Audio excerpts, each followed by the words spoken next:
Olá, estamos de volta. No primeiro bloco do TVE Ciência de hoje, a gente conheceu um pouco sobre a história do café e a importância dessa planta na cultura do Espírito Santo. Ficamos por dentro também da importante posição do Estado no mercado mundial do café. Fique agora com a segunda parte da reportagem especial com Luiz Alberto.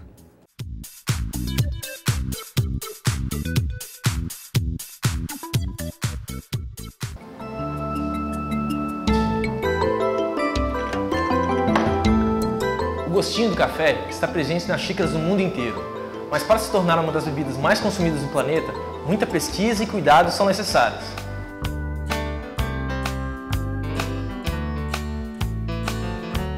Então, Emberé, quais tipos de tecnologias estão envolvidos no processo do café desde seu cultivo?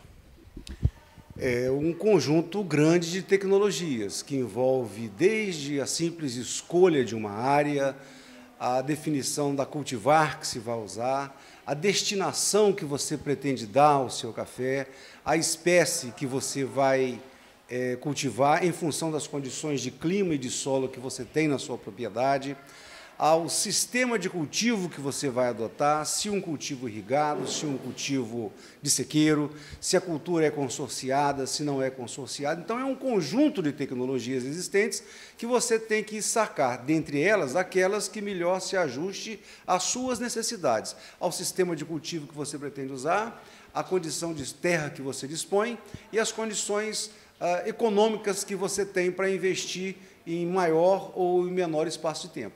O Espírito Santo desenvolveu, por meio do Incaper, nos últimos anos, algumas tecnologias específicas que só aqui no Estado. Quais são essas tecnologias e que fatores contribuíram para que elas se desenvolvessem aqui no Espírito Santo?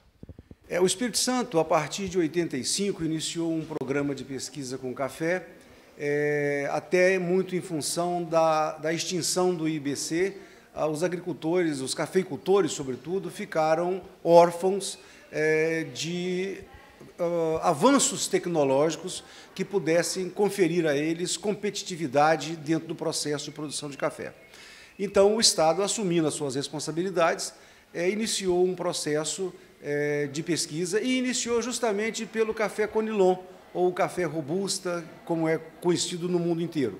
E por que começou por ele? Porque ele era menos estudado até então e ele era aquela espécie que vinha substituindo os cultivos de arábica que tinham sido erradicados até por força de um programa governamental no final dos anos 60.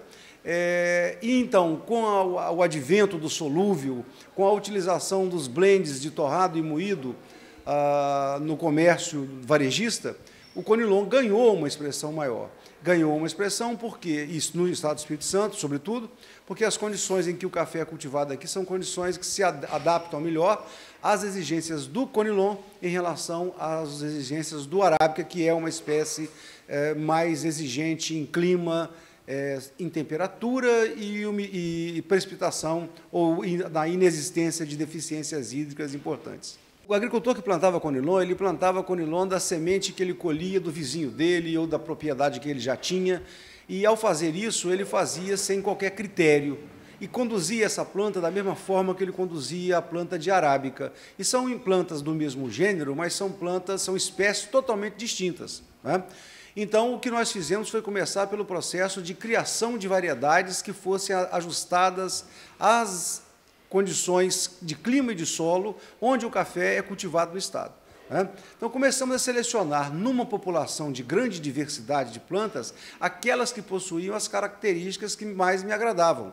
Maior produtividade, maior uniformidade de maturação de grãos, maior tamanho de grãos, estabilidade ao longo dos anos, plantas que tinham menor variação bienal de produção, plantas mais resistentes a pragas e a doenças, plantas de menor porte para facilitar o processo de colheita, plantas de menor porte e arquitetura mais compacta para promover a formação de lavouras adensadas. Tudo isso é que nós procurávamos ao selecionar essas plantas. E em 93, nós disponibilizamos ao cafeicultor capixaba as 3 primeiras cultivares de café melhoradas para o Estado. Uma delas tem a maturação mais precoce, a outra de maturação intermediária e a outra de maturação tardia. Qual é a importância disso? Permite que o agricultor, sobretudo o agricultor familiar, distribua a mão de obra durante o processo de colheita usando a própria família. Esse conjunto tecnológico ele foi importante para que o Espírito Santo aparecesse no cenário nacional com uma força muito grande, né, sendo excelência em tecnologia de café Conilon e extremamente competitivo hoje já em café arábica no que tange a qualidade do café. Porque o café arábica do Espírito Santo era considerável indevidamente um café de qualidade ruim. E o nosso café, ele realmente precisava de ser melhorado, mas nos últimos 15 anos ele experimentou um processo de melhoria extremamente importante e nós hoje participamos dos mercados mais exigentes do mundo, mercados como os Estados Unidos, como a Europa, como o Japão, né? E de igual para igual com os cafés colombianos, ou os centro-americanos, ou os cafés quenianos, ou os etíopes, que são considerados bons cafés do mundo. Então, tanto do ponto de vista de qualidade quanto do ponto de vista de produtividade, as tecnologias são, respondendo a sua pergunta, são importantes para nos manter competitivo no mercado, porque o consumo está muito próximo da produção. Então, aquele que tiver que puder oferecer algum diferencial, ele vai segurar o mercado, que é importante. Como você viu, o café produzido no Espírito Santo é um dos melhores do mundo. Mas cuidado, até mesmo uma bebida tão gostosa quanto essa pode fazer mal se tomada em excesso. Não existe uma quantidade recomendada de café. Não existe um consumo que eu possa dizer 5, 6 xícaras. Existe um consumo máximo que a gente recomenda, que são 2 xícaras para um indivíduo adulto. É recomendado evitar o consumo de café para criança e ele deve ser restrito para as mulheres grávidas. O café, depois das refeições, ele compete com a absorção do ferro e ele aumenta a excreção na urina do cálcio. E esse efeito sobre o metabolismo do ferro e do cálcio também vai ter implicações tanto para o indivíduo adulto quanto para o indivíduo idoso. Com relação à gestante, o consumo de café ele não é permitido porque a cafeína que está presente no café ultrapassa a barreira hematoencefálica e pode ter implicações para o feto, principalmente a prematuridade, que é a criança nascer antes do tempo normal, que são 9 meses. Então, por isso que as grávidas elas devem evitar o consumo de café. O benefício do café é que o café é rico em substâncias antioxidantes, que são fitoquímicos, substâncias não nutrientes, como a luteína, a zeaxantina e o licopeno. Essas substâncias, elas previnem o estresse oxidativo. Então, elas previnem algumas doenças, principalmente doenças do coração. Além disso, o consumo de café tem uma quantidade que a gente deve ingerir mínima de 2 copos por dia para ter um efeito para prevenir o aumento da pressão arterial. Não consumir o café tira esse efeito protetor e o consumo do café excessivo aumenta o risco. Então, a gente deve consumir diariamente uma quantidade mínima de café. Isso para um indivíduo adulto, né? Além disso, tem um efeito estimulante do café e tem o efeito da cafeína sobre o aumento do gasto energético. Isso é benéfico para as pessoas que querem regular o peso.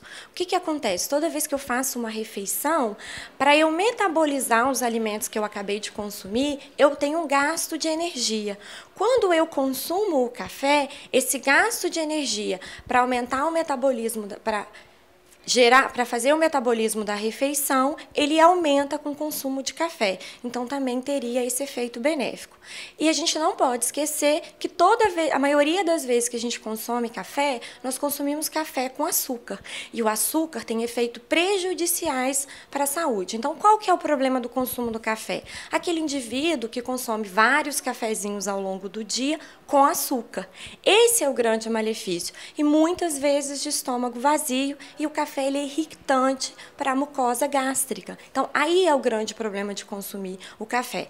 Então, qual que é o recomendado? Não consumir o café em jejum e nem consumir vários cafezinhos ao longo do dia com açúcar. Pode ingerir com açúcar, mas no máximo 2 xícaras por dia. O café é mesmo uma paixão mundial. E o Espírito Santo tem um papel fundamental nessa história. Em cada lugar se tem um jeito diferente de beber. Eu aqui vou de simples mesmo. Tá servido?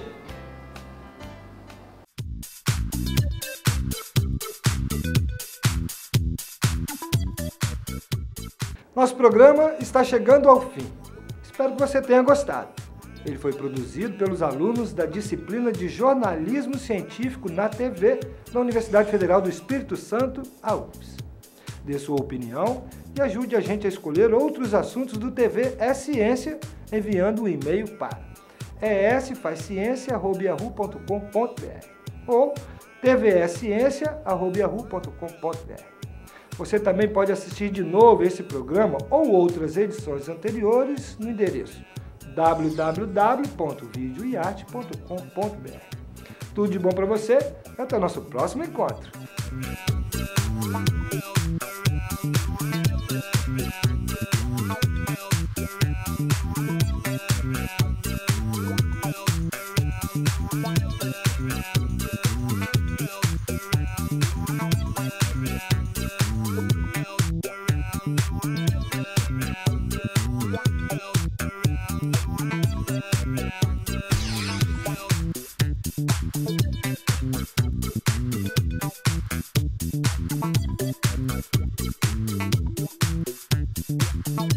right back.